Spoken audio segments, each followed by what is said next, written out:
अच्छा। आपने right angle triangle का क्वेश्चन किया होगा। राइट एंगल ट्राइंगल का क्वेश्चन में तीन चार चीजें बताता चलो राइट एंगल ट्राइंगल के क्वेश्चन में होता क्या है देखें। राइट एंगल ट्राइंगल में समथिंग लाइक दिस, ये एक फिगर होती है and this is a right angle triangle. सही है। This side is known as base. ठीक है, ये तुम्हारी जो होती है परपेंडिकुलर होती है and this hypotenuse. This one is known as hypotenuse. सबसे लार्जेस्ट साइड जो ट्राइंगल की होती है ना, राइट हाइपोटेन्यूज। हाइपोटेन्यूज कंसीडर की जाती है। उसके बाद परपेंडिकुलर होती है, लास्ट वन बेस होती है। इसको समझने के लिए हमारे पास एक प्रिंसिपल बनाया गया है जिसको हम कहते हैं पाइथागोरस थ्योरम। Pythagoras theorem. ठीक है, एंड दैट इज, वो होता है H square equals to P square plus of B B square. Square. मैंने as I told you before कि हमारे पास जो सबसे लार्जेस्ट साइड होती है वो तुम्हारे पास कहलाती है हाइपोटेन्यूज। तो तुम्हारी एक साइड आई होगी जो कि आपके पास आई होगी 65, तो that is considered as hypotenuse. उसके बाद उससे छोटी एक साइड आई होगी वो परपेंडिकुलर, तो वो 52 का स्क्वायर हो जाएगा। फिर सबसे छोटी आपके पास एक साइड निकल कर आई होगी जो कि √13, उसका स्क्वायर, वो बेस कंसिडर हो जाएगी। ठीक है, तो तुम्हारे पास क्या हो जाएगा 65 इक्वल्स टू 52 प्लस 13। ये तुम्हारे पास 65 इक्वल्स टू क्या हो जाएगा 65। अब तुमने ये देखा कि भाई हाँ प्रूव्ड हो गया, इक्वल आ गई, हैंस प्रूव कर दिया। आपने सिर्फ राइट एंगल ट्राइंगल के ट्राई इसमें लिखना है by the converse, by the converse of right angle triangle of Pythagoras theorem. Pythagoras theorem, a given figure is a right triangle, given vertices represent right triangle.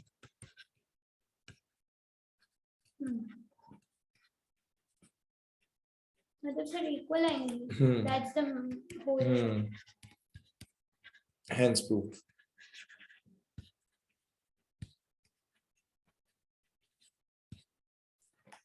सही है। ठीक है, अब हमारे पास coming on to the another question, that is equi a circle is drawn, question number 7 जो है हमारा क्वेश्चन है, question number 7।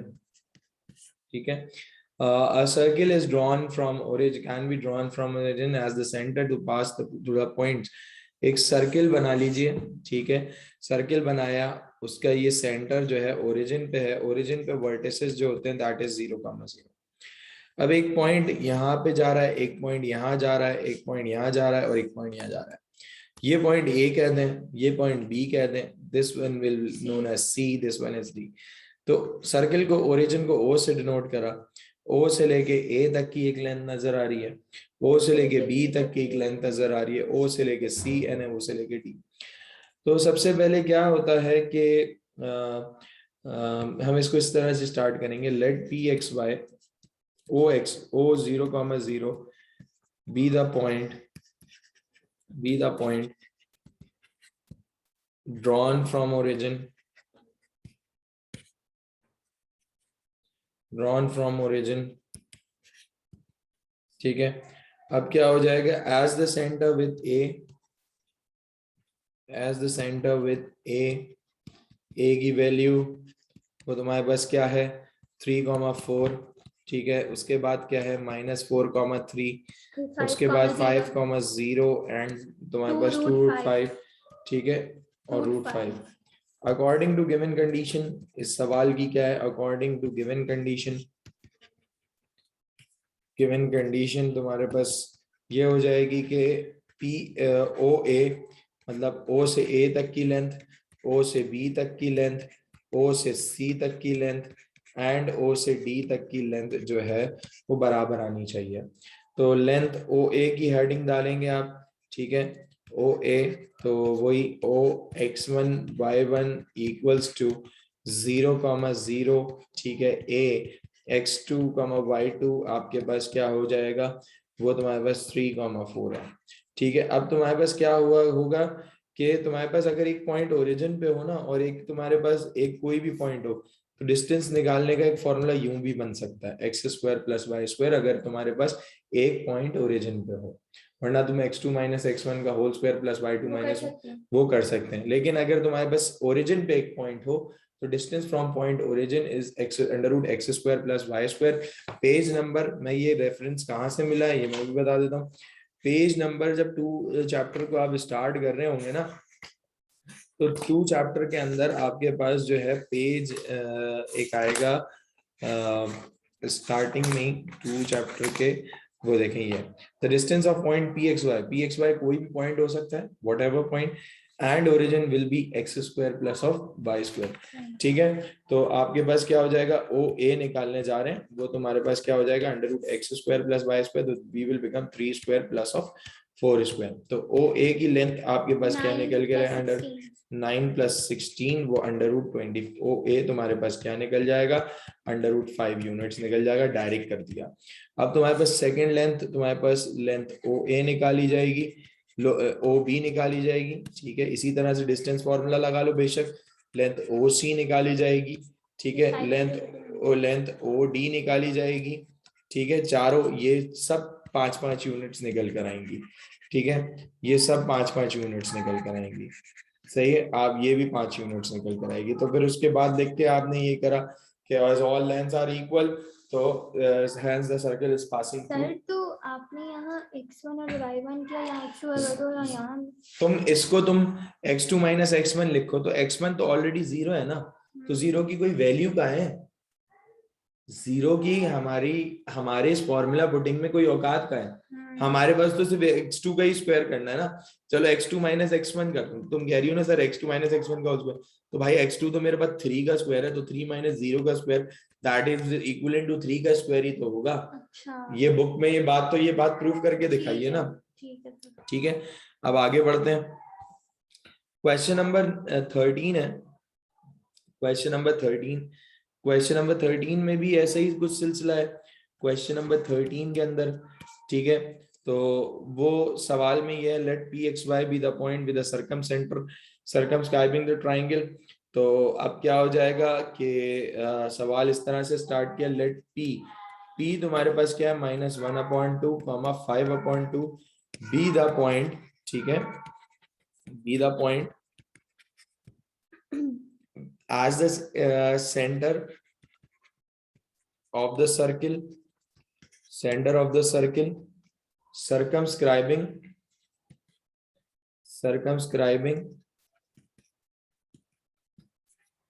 the triangle whose vertices are a 0,1, B 1,2, C 2 - 2 and 3। तो इसकी condition according to given condition तुम्हारे पास क्या है कि अकॉर्डिंग टू गिवन कंडीशन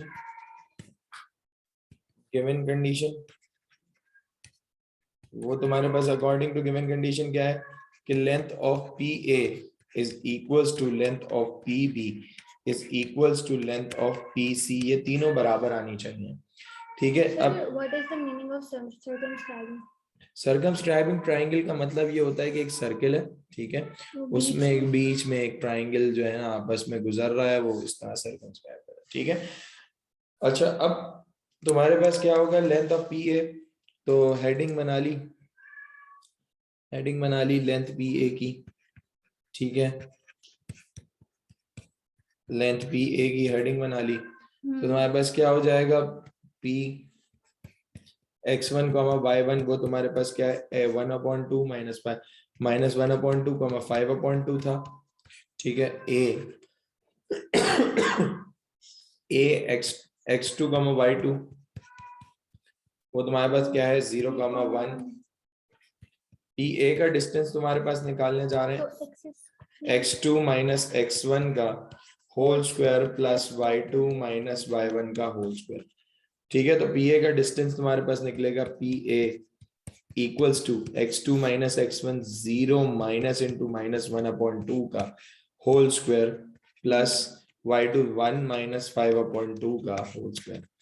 तो पी ए तुम्हारे पास क्या है, वो तुम्हारे पास क्या हो जाएगा, 0 + 1/2 का होल स्क्वायर प्लस आपके पास क्या हो जाएगा, 2 - 5 दैट विल बिकम -3/2 का होल स्क्वायर। ठीक है, तो पी ए की लेंथ आई गेस तुम्हारे पास निकल कर आ जाएगी √10/4। तो इसको हम वो कर लेंगे 4 इज अ परफेक्ट स्क्वायर तो √10/2 निकल जाएगी। हम्म। ठीक है, अब तुम्हारे पास ऑब्वियस है कंडीशन की सवाल की सर स्क्वायर रूट को रूट मतलब कांट वो करेंगे परफेक्ट वैल्यू जो होते हैं। हाँ क्योंकि so will cancel the root. या व्हाट इज दिस?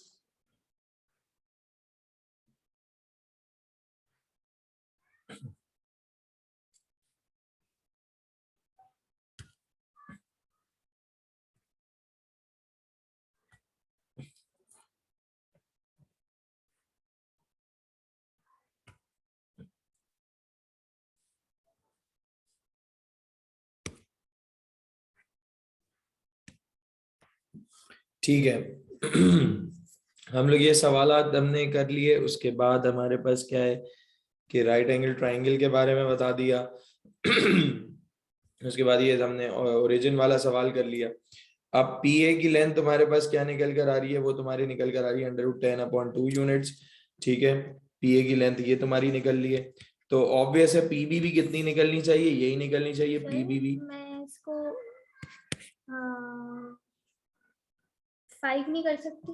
नहीं कर सकती, तो तुम्हारे पास क्या है √10/2 यूनिट्स, ये भी हो जाएगा। सही है, एंड देन हमारे पास पीसी की लेंथ भी आपकी ये सेम निकल कर आ जाएगी √10/2 यूनिट्स।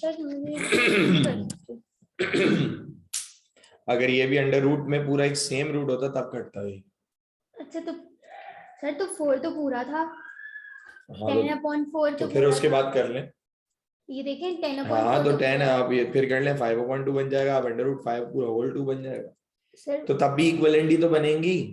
अच्छा तो सर जब ये हुआ तो फिर 2 बाहर आ गया। हाँ रूट से बाहर कर दिया मैंने, कोई मसला नहीं है, आप वैसे ही करना चाह रही, वैल्यूज दोनों की इक्विवेलेंट ही निकलती हैं। ठीक है ठीक है, तो length of P A P B P C वगैरह तीनों आप ये निकाल लेंगी, ये तुमने इस तरीके से कैलकुलेट कर लिया। ठीक है, अच्छा अब तुम्हारे पास क्या है तुम्हारे पास सवाल है question number 16, same as question number 14 है और 16 बिल्कुल सेम है। मैं 16 करके दिखा रहा हूं, आपने वो बाकी अपना क्वेश्चन करना है। क्वेश्चन 16, अच्छा क्वेश्चन नंबर 16 की क्या तरीके कार है, देखो find the point which is equidistant. Equidistant का मतलब हो गया सेम फासला। ठीक है, ये वो पॉइंट है, ठीक है, इसको P से डिनोट किया मैंने, एक पॉइंट की वैल्यू फाइंड करनी है। फाइंड द पॉइंट, उसने खुद बोला कि फाइंड द पॉइंट, पॉइंट को फाइंड करके दिखाओ। उसमें एक पॉइंट है A 0,0 ओरिजिन पे ही है। ठीक है, एक पॉइंट है ये A कह लेते हैं इसको। ठीक है, दूसरा पॉइंट है ये जो कि आपके पास B कह लेते हैं इसको। ठीक है, और तीसरा पॉइंट है ये जो कि C कह लेते हैं इसको। ठीक है, अब C कह लेते हैं। P से लेके A तक का एक डिस्टेंस होगा, P से लेके B तक के और P से लेके C तक का एक डिस्टेंस होगा, इक्वी डिस्टेंस, सेम फासला होगा। लेट सपोज ये 5 है तो ये भी 5 आएगा, ये भी 5 आएगा लेकिन हमें तो पॉइंट की वैल्यू फाइंड करनी है, तो हम क्या करेंगे, late Pxy be the required point, let Pxy be the required point with A 0,0, B 3,1 and C 6,0। वहां पर 3 पॉइंट्स हो गए। इसकी जो गिवन कंडीशन होती है ना वो यूं होती है कि according to given condition, according to given condition के PA का डिस्टेंस, PA का डिस्टेंस जो है PB के बराबर है और बराबर है PC के। P क्या डिनोट करते हैं? पॉइंट है, कुछ भी पॉइंट को आप O सपोज कर लें, कुछ भी कर लें, मैंने B पॉइंट सपोज किया इसको। सही है, जिसकी वे में वैल्यू फाइंड करनी है। अब सबसे पहले मैं हेडिंग निकालूंगा, लॉन्ग का सवाल है तो सबसे पहले मैं